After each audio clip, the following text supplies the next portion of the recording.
Là, j'avais apporté un message il y a 15 jours et j'avais parlé, si vous vous rappelez, de... On va voir si vous avez retenu quelque chose. L'âme. L'esprit de l'âme et du corps. Le fonctionnement de l'esprit de l'âme et du corps. Mais cette fois-ci, on va parler de la maladie de l'âme, donc, surtout de la guérison. La maladie de l'âme, c'est que Dieu puisse nous guérir. Dieu veut nous guérir. C'est sa volonté. Esprit, âme et corps. Mais on va particulièrement parler de la maladie de l'âme. Mais aussi comment guérir avec le Seigneur. Dieu a toujours des solutions. Rien n'est jamais fini avec Dieu. Et quand on croit que c'est fini, on voit que Dieu a beaucoup de choses à faire encore dans notre vie. Et je réalise que dans ma vie, Dieu a encore beaucoup de travail. Beaucoup de travail. On n'est jamais arrivé. Tant qu'on sera sur cette terre, il faut laisser de la place au Saint-Esprit. Il faut laisser de la place à la parole de Dieu dans nos vies. Parce que Dieu veut nous transformer. Nous transformer. Dieu veut nous édifier comme un bâtiment, pour qu'il puisse être construit. C'est pierre sur pierre. Pierre sur pierre. Aux briques, parce que c'est des briques. Mais Dieu a besoin de faire toute une construction. Et nous sommes la maison de Dieu. Et Dieu veut que sa maison ressemble à Jésus-Christ. Parce que nous avons été créés à son image et à sa ressemblance. Donc la signification du mot grec, sozo, qui veut dire salut, inclut l'idée de la santé, la guérison de l'esprit, de l'âme et du corps. Donc la maladie de l'âme, si vous lisez l'Ancien Testament, surtout si vous lisez les psaumes, David criait souvent à Dieu, parce que son âme était malade ou blessée, accablé, il était souvent accablé, il avait des problèmes dans sa vie, et Dieu venait et le délivrait. Quand un malheureux crie, l'Éternel l'entend, il le délivre de toutes ses détresses. Amen.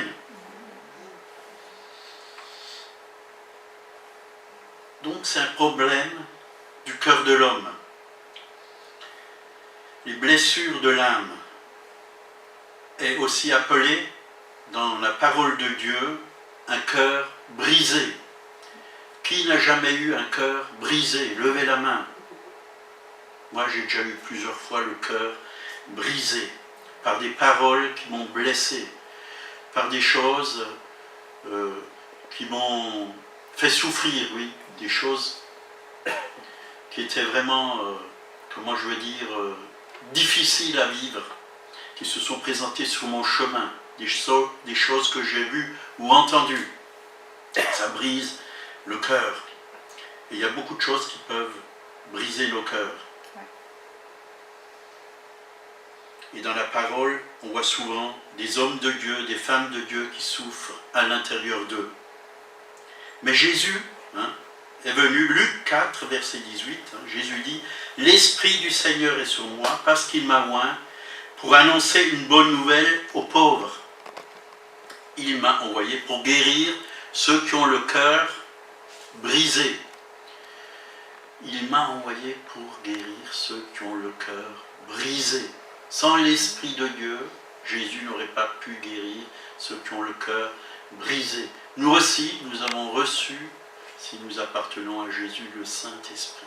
Il est sur nous et nous pouvons aller vers ceux qui ont le cœur brisé et leur apporter vraiment la guérison, la délivrance dont ils ont besoin, l'amour dont ils ont besoin.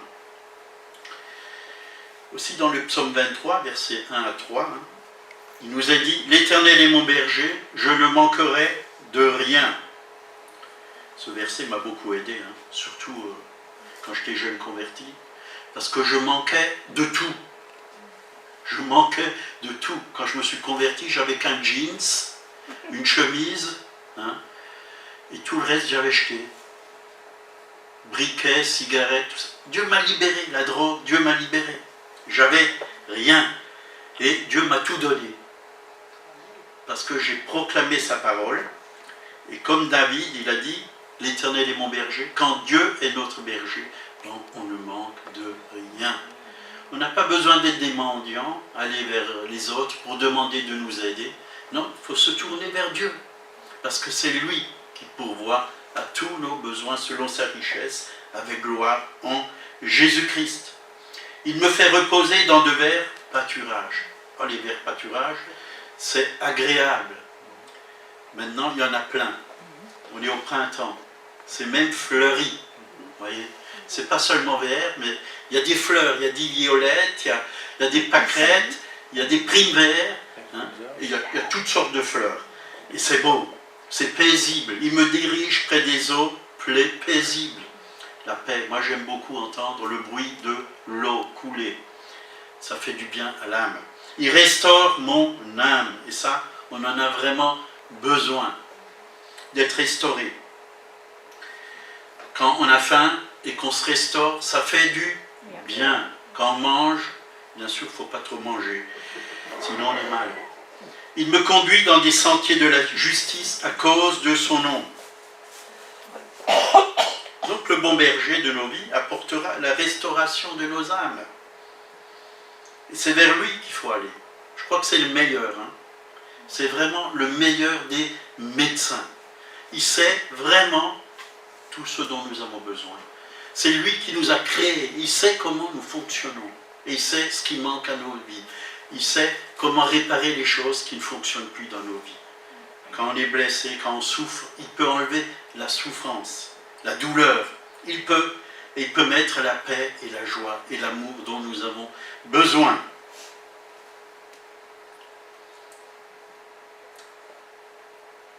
Vraiment, la restauration de l'âme, c'est un sujet important, car la chose qui détruit l'âme finira par détruire aussi le corps.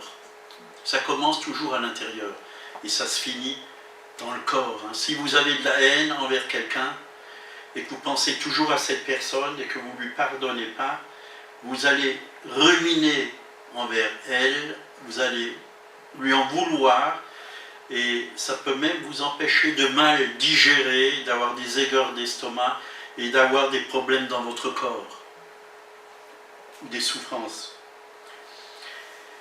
Donc la maladie de l'âme engendre bien souvent la maladie du corps. Une dépression émotionnelle et mentale conduira à des problèmes physiques. Nous avons vraiment besoin de la restauration de notre âme. Donc, nous l'avons entendu il y a 15 jours, les fonctions de l'âme incluent notre pensée, nos émotions, l'imagination et même nos souvenirs. Nos souvenirs. Et je peux vous dire que après ma conversion, j'avais des souvenirs. Et même encore maintenant, parfois il y a des souvenirs qui peuvent être en vous, de mauvais souvenirs. Et il faut les sortir de nous, les donner au Seigneur, pour qu'il puisse venir avec sa lumière et avec sa parole, les guérir. Et souvent, les souvenirs de souffrance, quand on les donne au Seigneur, il les enlève. Après, on peut y penser, mais ça nous fait plus mal, parce qu'on a été guéri. On a été guéri. Vous voyez, après ma conversion, j'avais tous ces souvenirs qui me sont venus, que j'ai pas eu d'amour de mon père, très peu de ma mère, parce qu'elle est décédée, j'étais jeune, et tout ce que j'ai vu dans ma famille, les disputes et toutes ces choses, tout ça, ça me faisait mal, et je me sentais encore orphelin au fond de moi-même. Mais j'ai déposé tout ça aux pieds du Seigneur, et j'ai dit au Seigneur, ben, tu es mon Père, tu es aussi ma mère, tu me restaures, tu me guéris, et tu me combles, parce que tu prends soin de moi. Et Dieu m'a totalement guéri, Dieu m'a visité d'une telle manière que vraiment toutes ces souffrances sont parties, Dieu m'a rempli par son Esprit Saint, et m'a donné sa guérison. Aujourd'hui, ben, je suis heureux. Je peux y penser, mais je sais que Dieu est un bon Père, un bon Papa. Il est aussi une bonne mère et qui peut vraiment me manifester tout l'amour que ma mère ne m'a pas donné, que mon père ne m'a pas donné, parce que Dieu est Père et Mère. Hein. C'est lui qui a créé l'homme et la femme. Et en lui, il y a la féminité, il y a la masculinité, il y a tout en lui. Nous avons tout pleinement en lui, dit la parole de Dieu. Et plusieurs souffrent à cause de certaines cicatrices sur leur âme. Ils gardent plusieurs souvenirs douloureux. Et si vous n'arrivez pas tout seul à vous en libérer, vous pouvez toujours aller voir quelqu'un qui est plus avancé que vous dans la foi et répandre votre cœur et demander la prière. Et Dieu peut vous libérer.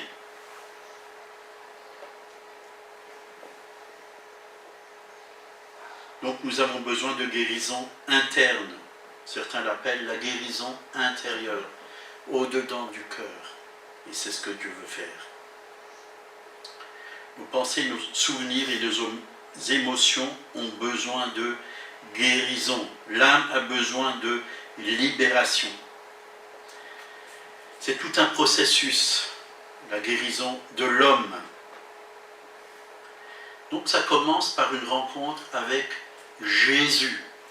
Avec Jésus. Parce que vous savez, le péché a totalement détruit nos vies. Et surtout ceux qui sont allés loin dans le péché. Vous savez, il y a des degrés de péché. Hein. Bon, devant Dieu, bien sûr, le péché c'est le péché, mais il y a des péchés qui vous détruisent plus que d'autres. Si vous buvez, si vous prenez de la drogue, vous vous détruisez à l'intérieur. Hein. Si vous êtes prostitué, vous vous détruisez à l'intérieur. Plus que d'autres personnes.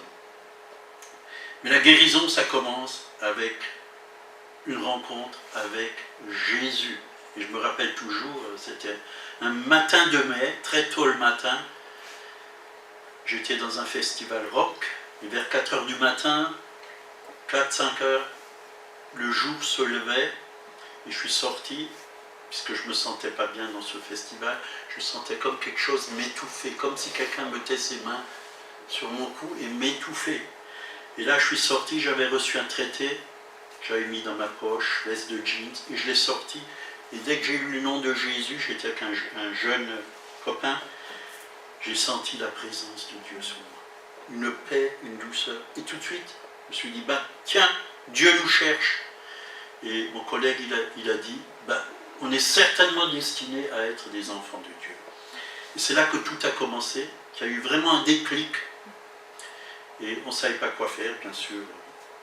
On a fait plusieurs choses. On y allait voir un curé, quoi. Puis on lui a dit, Dieu nous cherche. Vous savez où il faut aller pour rencontrer Dieu. Il a dit, non, je ne peux pas vous aider. Hein. C'est pas comme ça. Je lui ai dit, on ne peut pas aller dans un couvent ou quelque part. Il a dit, non, on ne peut pas rentrer comme ça. Quoi. La seule chose que je peux faire pour vous, je peux vous donner un pain et un camembert. Oh, merci, on a pris pain et camembert. On est parti. Il allait acheter une bouteille de vin et un saucisson. Puis hop. Voilà. Mais Dieu était toujours là, puisqu'il nous cherchait. Et il nous a conduits plus loin. Vous savez, on n'a rien contre les curés. Hein. On les aime. Dieu les aime. Hein. Dieu aime les curés, parce que c'est des hommes qui ont quand même consacré leur vie. Et Dieu nous a conduits plus loin, quoi. Et un jour, j'étais dans la rue, comme ça, avec justement 5 jeunes. On avait reçu, j'avais dit au Seigneur, si tu existes vraiment, j'aimerais une Bible. Puis on m'a emmené une Bible. Une jeune fille m'a donné une Bible. J'étais à Nîmes sur un banc et j'ai reçu cette Bible. Et j'ai pris cette Bible, je l'ai ouverte et je suis tombé dans les Actes des Apôtres où il a dit ils n'avaient qu'un seul cœur, une seule âme et ils partageaient leurs biens entre tous. J'ai dit à Dieu, si ça existe, je veux le voir.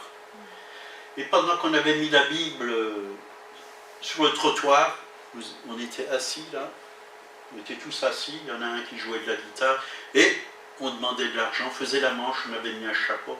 Puis, c'était pas que des petites pièces qui venaient, mais c'était des billets. On s'est dit, oulala, Dieu est avec nous. Des billets, oh, combien? Ça fait longtemps qu'on n'avait pas vu des billets. C'est que Dieu nous aime, c'est Dieu qui doit pourvoir. Quand les gens voient la Bible, ils pensent à Dieu et qu'il faut aider son prochain. Et un homme est passé, il a dit, voilà, je suis en train de restaurer une maison où on accueille des délinquants, des drogués, des prostituées, des gens de mauvaise vie. On est chrétiens et Dieu les restaure aussi et les guérit. Ah tiens, on aimerait bien voir ça le lendemain matin. On était 5, Première voiture, 60 km dans les Cévennes. Une voiture nous a pris, nous a conduits là-bas. Et c'est là que tout a commencé. Le soir, on était déjà très bien accueillis. On nous a fait à manger. On nous a demandé d'aller nous doucher parce qu'on était bien propres. On avait vraiment besoin de douche. Et le soir, une petite réunion. Et ils ont demandé quelqu'un, ils ont donné des témoignages. Est-ce que quelqu'un voudrait connaître Jésus? Et j'étais là tout de suite. Je veux. Et c'est là que vraiment Jésus est venu dans ma vie. Quand il m'a visité, j'avais l'impression de rajeunir. J'avais 22 ans, de rajeunir, d'être tout neuf, tout frais. Avant, j'avais l'impression, à 22 ans, d'avoir 40 ans et plus. Mais là, j'avais l'impression de revivre. J'ai eu une telle paix, une telle joie à l'intérieur de moi. Je n'avais plus envie de fumer, alors que je fumais comme un pompier, hein, si on peut dire. C'est une expression. Et je me droguais comme un fou. J'étais totalement libéré, je n'avais plus besoin de ça. Et la Bible, je la mangeais. C'était une nourriture, ça pénétrait mon cœur. Et le lendemain, tous les copains, ils sont partis. On a prié pour eux, et un après l'autre sont revenus. Et ont donné leur cœur à Jésus. Et Dieu peut tout faire. Rien ne lui est impossible. Donc, c'est un processus. Et Dieu, c'est la nouvelle naissance, c'est la chose la plus importante. Hein. Jean 3, hein, verset 5, je ne vais pas vous en parler. Mais Ézéchiel nous dit qu'il nous donne un cœur nouveau et qu'il mettrait en nous un esprit nouveau. Ézéchiel 36, verset 25 à 28. Je répandrai sur vous une eau pure et vous serez purifiés. Une eau pure, vous vous rendez compte? Claire comme de l'eau de roche, pure, pas de saleté, bonne à boire. Elle nous purifie, une eau pure, et vous serez purifiés. Je vous purifierai de toute souillure. Il y en avait des souillures dans ma vie. Et de toutes vos idoles. Et des idoles aussi, il y en avait plein. Hein. Tous les chanteurs modernes, c'était mes idoles. Hein. Que ce soit Jimi Hendrix et compagnie. Hein. C'était les Pink Floyd, Rolling Stone et tous ces... Hein, Frank Zappa et tous les musiques. C'était tous des idoles. Je voulais leur ressembler. Je voulais mourir comme eux, par overdose, comme certains d'entre eux. Mais gloire à Dieu. Il m'en a libéré de toutes ces idoles. Je vous donnerai un cœur nouveau et je mettrai en vous un esprit nouveau. Ça, c'est formidable. Il n'y a que Dieu qui peut faire cela. Enlever votre cœur de pierre et mettre en vous un cœur de chair. Parce que j'avais un cœur de pierre. J'en voulais à la société. Je ne pouvais pas voir un policier. Quand je voyais un policier, j'avais envie de le tuer. Il y a quelque chose qui me retenait. Mais gloire à Dieu, maintenant quand je vois un policier, je le bénis, je prie pour eux. Parce que c'est des autorités que Dieu a mis en place. Il faut prier pour eux. Voilà, je vous donnerai un cœur de chair, je mettrai en vous un esprit, et je ferai que vous suivez mes ordonnances, et que vous observiez et pratiquiez mes lois. Quand Dieu vient, c'est bon, il est là. Il est là. Il y a un moment, je voulais me débarrasser de Dieu, hein, quand j'étais jeune converti. Je n'arrivais pas. Il était toujours là. Je ne pouvais pas m'en débarrasser. Le Saint-Esprit était là, il me travaillait, il me faisait lire la parole. J'ai dit, bon, Seigneur, je ne peux pas me débarrasser de toi, je ne peux plus vivre comme avant. Tu m'as appelé, tu as une mission pour moi, tu as un chemin pour moi. Et quand on a vraiment rencontré le Seigneur, on n'a plus envie de le quitter. On n'a plus envie. Parfois, on veut fuir devant certaines difficultés, devant certaines situations. Mais Dieu est toujours là, il nous montre que ça ne sert à rien. Parce que lui, il est toujours là. On a beau essayer de fuir, hein, je pense à Jonas, hein. Dieu l'a appelé, prêcher la repentance, puis il a fui, puis il s'est retrouvé où? Dans la bouche d'un poisson. Et il a été vomi de la bouche du poisson. C'est prophétique, donc Jésus est là. Jésus est là. Quand notre esprit est libéré, notre âme peut être restaurée. Dieu commence toujours par notre esprit. Quelquefois appelé homme intérieur, ou notre être intime. C'est par là que Dieu commence, par notre esprit. Par notre esprit.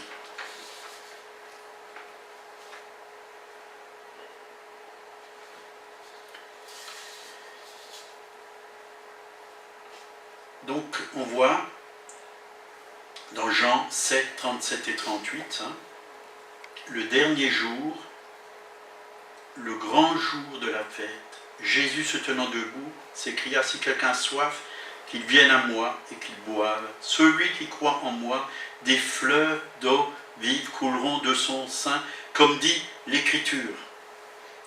Des fleuves d'eau vive. Est-ce que vous avez soif? Alors si vous avez soif, qu'est-ce que Jésus dit? Que des fleuves d'eau vive. Ce n'est pas simplement des petits ruisseaux, mais des fleuves. Parce que Dieu veut nous donner cette vie abondante de son eau vive. Des fleuves d'amour, des fleuves de joie, de bonté, de douceur, de sagesse. C'est ce que Dieu veut faire couler de nos cœurs. Et quand on accepte ces fleuves, je crois que c'est bon de lui dire, Seigneur, mets ces fleuves d'eau vive sur mon cœur, sur mon âme. Fais-les couler. Et c'est la guérison et la restauration. La guérison et la restauration. C'est le Saint-Esprit, dans notre esprit, qui met cette eau vive et elle descend dans notre âme. Elle descend dans notre âme. Elle va même dans notre corps pour nous guérir, pour nous restaurer. On a besoin de cette eau vive. Il faut la laisser passer sur nous. Seigneur, viens avec ton eau vive. Viens avec ton eau vive. Buvez cette eau vive. Ça vous rafraîchira spirituellement. Votre âme va rester jeune, plein de vie. Votre âme va être guérie. Dieu désire apporter la vie et la puissance à l'intérieur de vous, dans votre être intérieur, dans votre esprit, dans votre âme, mais aussi dans votre corps, parce que c'est sa volonté, que tout votre être, comme on l'a lu la dernière fois, dans 1 Thessaloniciens, tout votre être soit conservé irrépréhensible lors de l'avènement de notre Seigneur Jésus-Christ. Dieu veut qu'on soit en bonne santé, esprit, âme et corps, complet en lui, béni en lui. Psaume 103, verset 1 à 3. David, qu'est-ce qu'il a fait comme belle expérience avec le Seigneur? Mon âme bénit l'Éternel, que tout ce qui est en moi bénisse son saint nom. Mon âme bénit l'Éternel et n'oublie aucun de ses bienfaits. Voyez, parfois on a des pensées noires comme ça qui viennent. On sait d'où elles viennent, de toute façon. Elles ne viennent pas de Dieu. Des pensées ténébreuses, négatives. Des pensées qui nous apportent la tristesse. Alors, commençons à bénir l'Éternel et à le remercier pour tous les bienfaits. Et quand on fait cela, on est renouvelé à l'intérieur de nous. On est fortifié parce qu'on commence à voir que Dieu est bon, que Dieu est grand, que Dieu est avec nous, que Dieu prend soin de nous, que Dieu nous aime, que Dieu veut nous libérer, que Dieu veut nous guérir, Dieu veut nous relever. Ne pas oublier les bienfaits de Dieu. Compte les bienfaits de Dieu, ce beau chant. Mets-les tous devant tes yeux. Au lieu de mettre toutes les mauvaises choses qui se passent autour de nous, et il y en a des mauvaises choses, et il y en aura toujours, tant qu'on sera dans ce monde. Mais c'est important de fixer nos regards sur Jésus. Quand on fixe nos regards sur lui, la Bible dit on est rayonnant de joie. De joie. Mais quand vous fixez vos regards aussi sur la parole de Dieu, sur les promesses de Dieu, parce que Dieu et sa parole ne font qu'un, Jésus est la parole faite chair, on est fortifié. Dans la parole, il y a la vie. Il y a la vie de Dieu, il y a la vie du Christ, il y a la guérison aussi. Tout est dans la parole de Dieu. Tout est dans la parole de Dieu. On a besoin. Parce que tout ce qui existe, c'est par la parole de Dieu que Dieu a créé toutes choses. C'est sorti, pas seulement de sa bouche, mais de son cœur. et ça a été mis vraiment ici sur la terre, que ce soit les êtres humains, les animaux, les arbres, les fleurs, tout est venu de la parole de Dieu. La parole de Dieu est puissante. Et je crois que c'est bon aussi de voir ce que Jésus a fait sur la croix. Isaïe. D'abord, il faut avoir la foi dans la parole de Dieu. Romains 10, 17. D'où vient la foi? Ainsi vient la foi. La foi vient de ce qu'on entend. Et ce qu'on entend vient de la parole de Christ. Parce que lire la parole de Dieu, c'est bien, mais si vous n'y croyez pas à cette parole, Dieu veut mettre en nous sa foi pour que nous puissions croire à sa parole. Et quand la parole de Dieu agit en nous, il se passe quelque chose. Vous voyez ce qui s'est passé à la croix? Ésaïe 53, versets 4 et 5. Cependant, ce sont nos souffrances qu'il a portées. Vous voyez, c'est quelque chose qui a été fait il y a plus de 2000 ans. Jésus a porté nos souffrances. Et c'est de nos douleurs qui s'est chargé. Alors, ne portons plus ce que Jésus a déjà porté. Ayons foi en sa parole. Seigneur, je te remets mes souffrances, parce que toi tu les as portées. Je te remets mes douleurs, parce que tu les as portées. Et nous l'avons considéré comme frappé de Dieu et humilié. Mais il a été blessé pour nos péchés, brisé pour nos iniquités. Le châtiment qui nous donne la paix est tombé sur lui. Et c'est par ces meurtrissures que nous sommes guéris. Vous voyez, tout ce poids de péché, Dieu veut nous en libérer. Il a tout porté à la croix. Mettons nos péchés sur Jésus. Seigneur, tu les as portés. Je les mets au pied de ta croix. Pêche interdite. Ne revenez pas et ne vous souvenez pas toujours de vos péchés passés. Le sang a coulé, Jésus nous a lavés, Jésus nous a purifiés, Jésus nous a justifiés. Vous êtes des fils et des filles de Dieu, de nouvelle création. Nous n'avons plus à vivre dans le péché. Et si nous avons péché, qu'est-ce que la Bible dit? Nous avons un avocat auprès du Père, Jésus-Christ le juste. Il est fidèle et pur pour nous pardonner tous nos péchés, nous purifier de tous nos iniquités. Donc Dieu veut que nous ayons la paix, la paix. Il est mort pour que nous ayons la paix et pour que nous puissions être vraiment en communion avec le Père. La chose la plus importante dans la vie chrétienne, c'est le Père. Connaître le Père. J'étais en train de faire de la peinture dans une église il y a 1 an et demi à peu près, sur Mulhouse. Je repeignais la salle du culte. Puis il y a une jeune fille, enfin il y avait 2 jeunes filles, et il y avait une plus âgée qui faisait le ménage. Et ils m'ont demandé si j'étais chrétien. Je leur ai dit oui, je suis chrétien. Alors je leur ai dit la plus belle des choses dans ma vie chrétienne, c'est d'avoir rencontré le Père. Ah! Ils étaient là, avec de grands yeux, des filles de couleur. Ils m'ont regardé. Ah, racontez-moi, ça nous intéresse. Alors, je leur ai parlé que vraiment l'amour du Père, c'était la chose la plus merveilleuse. Et comme j'ai reçu l'amour du Père, et la guérison intérieure et tout ça. Et je crois que c'est la plus belle des choses. Aller vers le Père. Chaque jour, le Père. On a tellement besoin du Père. Il y a beaucoup d'orphelins, même parfois dans l'Église, qui ne connaissent pas le Père. Vous voyez, j'ai rencontré un pasteur, il y a aussi à peu près 1 an et demi. J'étais le voir à l'hôpital, il venait de se faire opérer, tout ça. Puis je me suis dit, oh, il doit être triste, certainement, parce que l'opération était très difficile, très dure.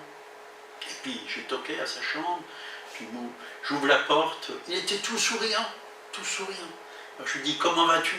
Il me fait, je vais très bien, ça fait plus de 40 ans que je connais le Seigneur, mais je n'ai jamais rencontré le Père. Et là, je viens de rencontrer le Père. Toute ma vie a changé, il me fait. Je suis heureux, heureux, heureux. Voilà ce qu'on a besoin, c'est du Père. Le Père, c'est la source. C'est la source. On a besoin de la source. On a besoin du Père, de son amour, de sa bonté, de sa douceur, de sa tendresse. Donc nous devons nous saisir par la foi de toutes les promesses de Dieu, de ce que Christ a accompli à la croix pour chacun d'entre nous. Donc ce sont nos souffrances qu'il a portées, nos douleurs qui s'est chargées.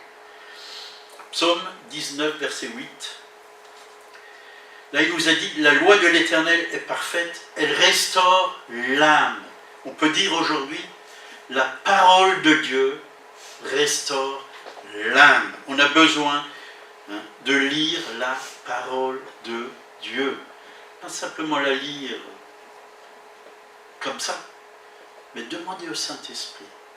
Saint-Esprit qui a inspiré ces hommes qui ont écrit la parole, de nous révéler. Demandons au Saint-Esprit de nous révéler la parole de Dieu, qu'elle soit pour nous esprit et vie, parole vivante, un rhéma de Dieu qui nous parle directement, personnellement, que nous puissions vraiment demander au Seigneur de nous parler et Dieu va guérir notre âme, restaurer nos âmes. Donc le mot restaurer fait référence à quelque chose de cassé qui doit être réparé. Vous voyez, dans ma vie, j'ai beaucoup restauré, puisque mon métier c'est peintre en bâtiment, j'ai beaucoup restauré des maisons. Elles étaient sales, il y avait des taches au plafond, il y avait de la saleté partout, des vieux papiers peints noirs, des taches d'humidité. Alors il fallait tout enlever, mais le Seigneur, il nous restaure. Il enlève tout ce qui n'est pas sa gloire dans nos vies. Et quand la maison a été repeinte, elle est devenue belle, fraîche. L'odeur même, l'odeur de la moisissure et toutes ces mauvaises odeurs sont parties. Elle était belle à habiter et les gens étaient heureux. Mais c'est ce que Dieu veut faire avec nos âmes. Nous sommes la maison de Dieu. Dieu veut restaurer nos âmes. Tout ce qui est cassé, brisé, les relations brisées, Dieu veut les restaurer. Peut-être des gens à qui tu ne parles plus, parce que tu as eu un problème avec eux. Dieu veut rétablir la liaison, il veut restaurer la liaison, il veut que ça passe, que le courant passe tout à nouveau. Parce que en restaurant une situation, c'est nous-mêmes qui nous guérissons, et en même temps, les autres sont guéris. Les choses rétablies, on en a besoin. Donc la loi de l'Éternel est parfaite, elle restaure l'âme. Elle restaure l'âme. Elle rétablit les choses. Parce que quand Dieu nous a créés, quand il a créé l'homme et la femme, il les a créés parfaits. Il les a créés dans la communion avec le Père, avec le Fils et avec l'Esprit. Et Dieu veut que cette communion soit rétablie entre Dieu et l'homme, entre l'homme et Dieu, mais aussi avec notre prochain. Avec notre prochain. Rétabli, restauré, guéri, transformé. Dieu nous transforme. Quand on est guéri, on ne vit plus comme un blessé. Surtout qu'on est appelé à être des soldats de Jésus-Christ. Un soldat blessé, il n'est pas bon pour aller au combat. Et si vous voulez aller au combat, si vous voulez être un témoin, il faut être fort, il faut être libéré, il faut être pur, il faut être saint, il faut être guéri, il faut être béni. Parce que qu'est-ce qu'on veut apporter? La plus grande des forces d'un chrétien, c'est l'amour. L'amour. Et j'avais eu cette vision. L'amour, c'est comme un bulldozer qui déblaye tout ce qui n'est pas la gloire de Dieu sur notre chemin. Ça met de côté. Le bulldozer, on prend la terre et on ferait un chemin. Mais là aussi, l'amour ferait un chemin pour aller vers notre prochain.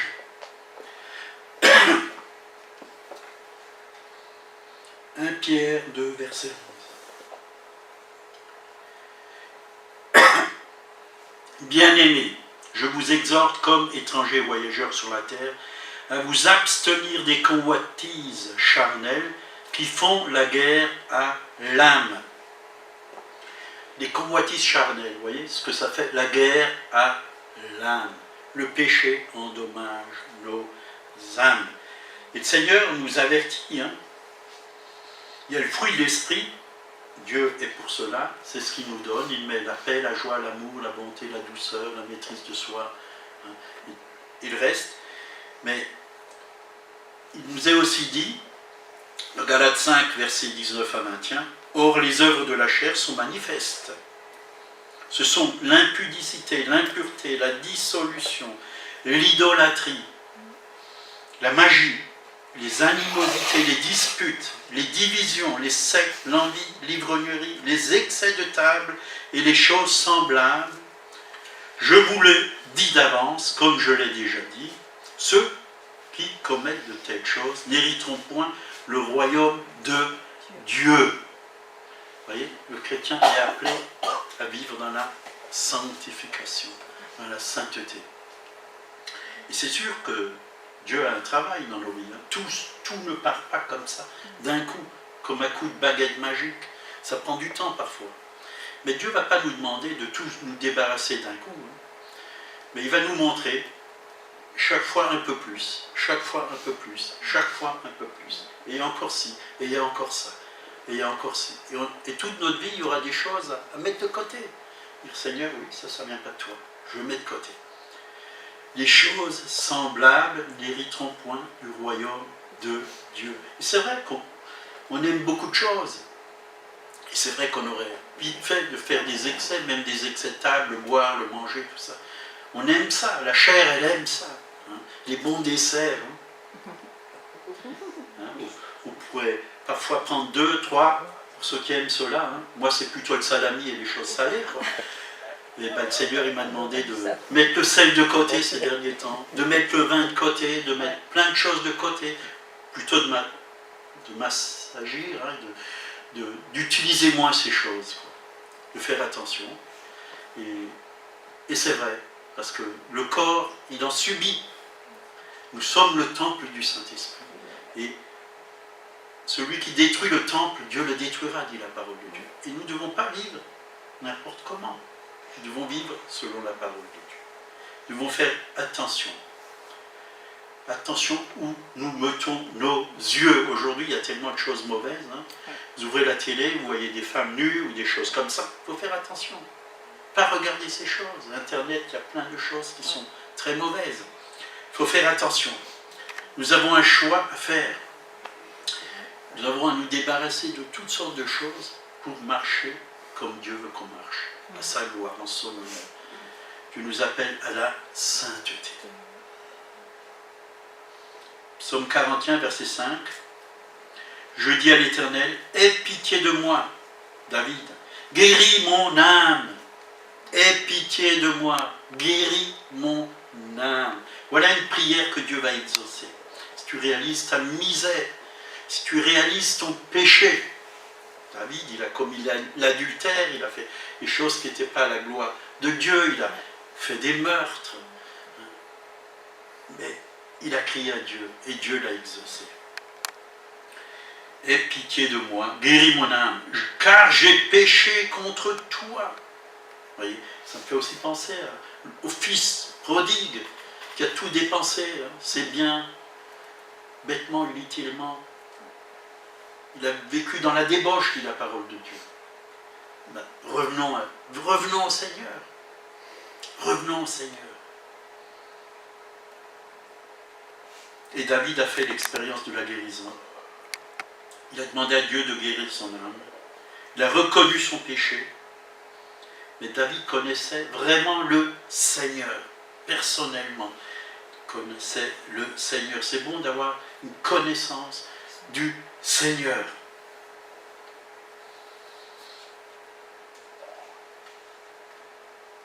Et plus tard, il a écrit dans le psaume 147 au verset 3, il guérit ceux qui ont le cœur brisé. Vous voyez, l'Éternel guérit ceux qui ont le cœur brisé.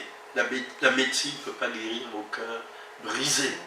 Mais pas les psychologues ou les psychiatres ou tous les je ne sais pas tous ces nouveaux noms, mais Dieu peut, parce qu'il connaît parfaitement.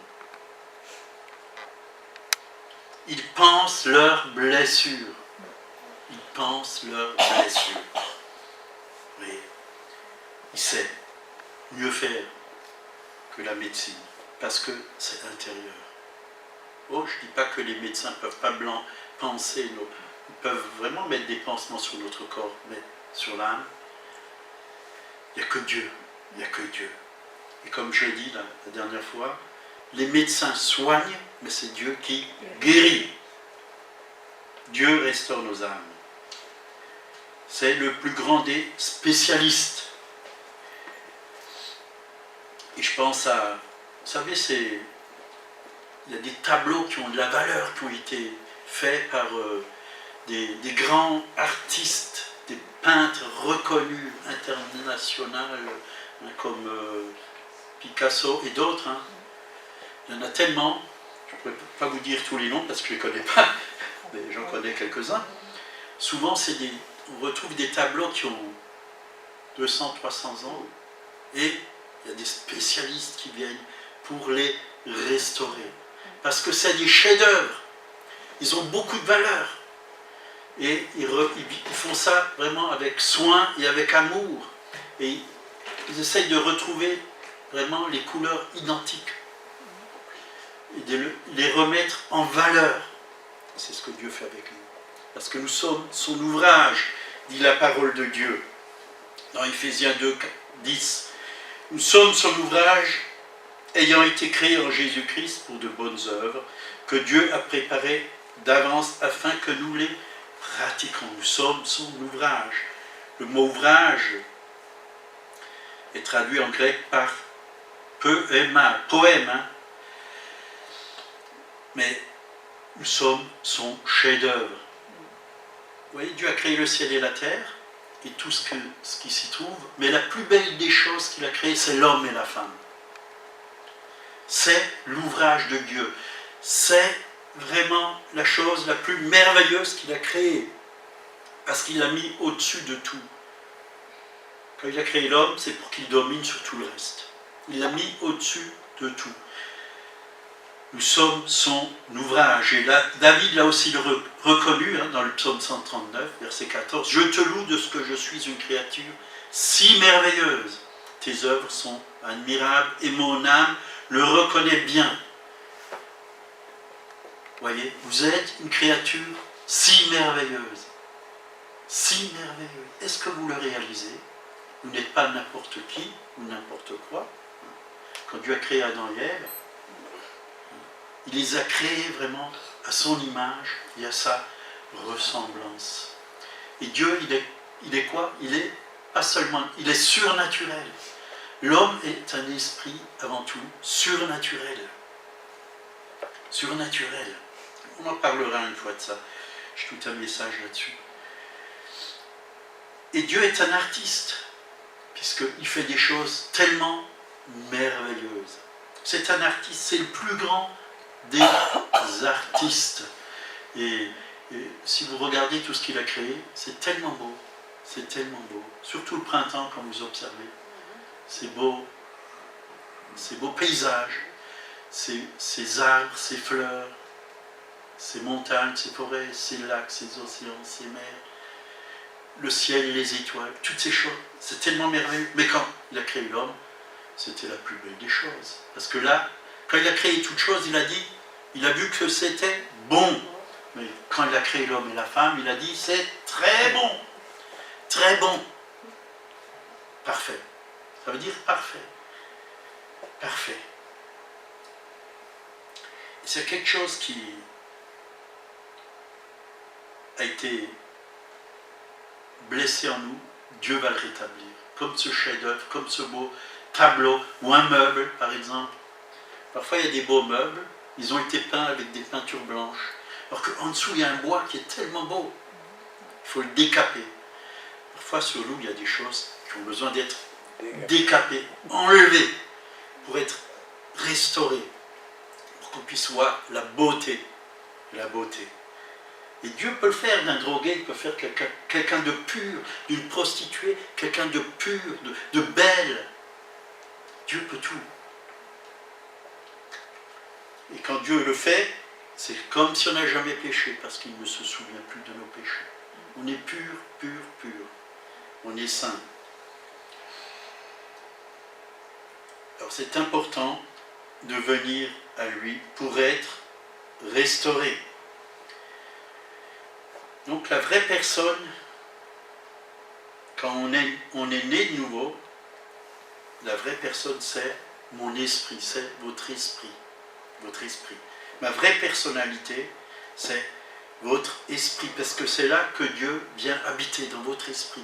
Et votre esprit, il le rend saint, pur et sans tache. Votre esprit ne peut pas pécher. Votre esprit, quand Dieu vient habiter en vous, c'est la nouvelle création. C'est là, c'est là. Parce qu'on n'a pas encore des corps nouveaux, on les aura là-haut, mais pour l'instant, c'est notre esprit. Et l'esprit, il est victorieux. Tout ce qui est né de Dieu triomphe du monde.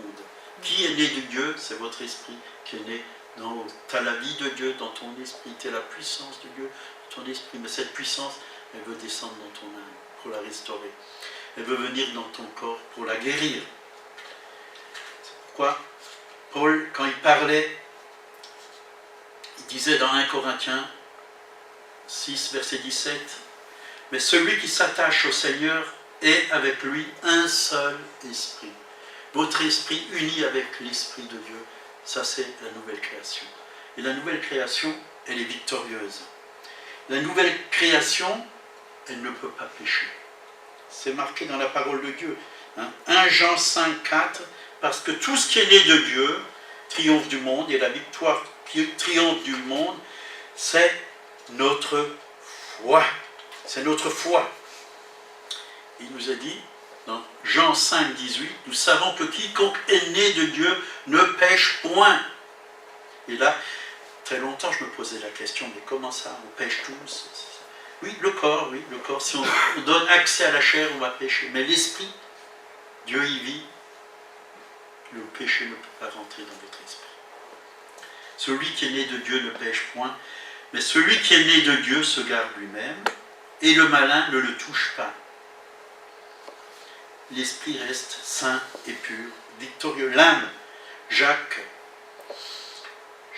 chapitre 1, verset 21, c'est pourquoi rejetant toute souillure et tout excès de malice, recevez avec douceur la parole qui a été plantée en vous et qui peut sauver vos âmes. Recevez avec douceur. Important de recevoir la parole de Dieu. La Bible nous encourage vraiment au renouvellement de l'intelligence. Dans Romains, chapitre 8, je crois, verset 2. Être renouvelé dans notre intelligence. Comment on est renouvelé? En priant, en lisant la parole de Dieu. Parce qu'on lit la parole de Dieu, on reçoit la pensée de Dieu. Et on va marcher dans les voies de Dieu. Voilà, je vais m'arrêter là. Merci pour votre patience. J'espère que vous avez reçu quelque chose. Ça a été filmé.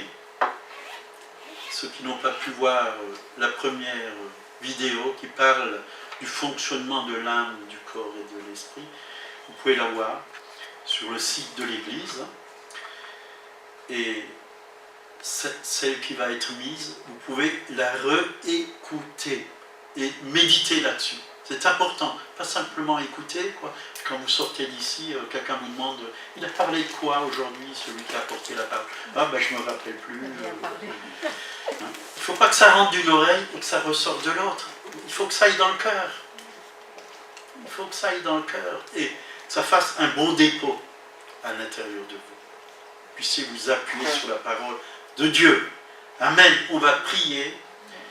Après la prière, il y a une agape. Pour ceux qui ne le savent pas, ceux qui veulent assister, on va tout partager, même si vous n'avez rien emmené. C'est pas si grave, Dieu va pourvoir. On a toujours eu assez, même trop. Alors vous êtes invités. Ceux qui ne peuvent pas, c'est pas grave non plus. On ne vous en voudra pas. Vous pouvez vous quitter. Mais on va prier. Et si quelqu'un veut la prière, veut ouvrir son cœur, on est aussi là pour vous écouter après la prière. On peut prier pour vous et demander au Seigneur de vous guérir, de vous restaurer. Seigneur, merci pour ta parole. C'est toi qui fais ce travail si merveilleux dans notre vie, Seigneur, dans notre esprit, dans notre âme et dans notre corps. Nous voulons vraiment, Seigneur, nous offrir à toi, t'appartenir entièrement, Seigneur. Pas à 99%, mais à 100%, Seigneur.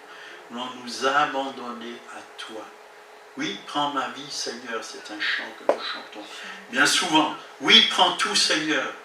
Mais ce matin, nous voulons te donner tout, parce que nous sommes tes enfants. Nous ne voulons rien garder pour nous. Nous voulons te donner notre esprit, notre âme et notre corps. Viens, prends vraiment le dessus, Seigneur. Oui. Sois le maître, sois le Seigneur. Sois celui qui nous restaure, celui qui nous guérit, celui qui nous guide. Merci pour ta parole. Elle est la vérité. Nous en avons besoin.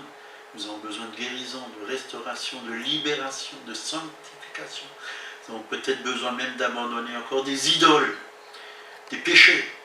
Nous te remettons tout, Seigneur. Tu es mort à la croix pour chacun d'entre nous. Et tu nous aimes. Tu ne nous condamnes pas, mais tu es venu vraiment pour nous laver, nous purifier, nous libérer, nous justifier. Merci pour ton œuvre. Au nom de Jésus, Amen.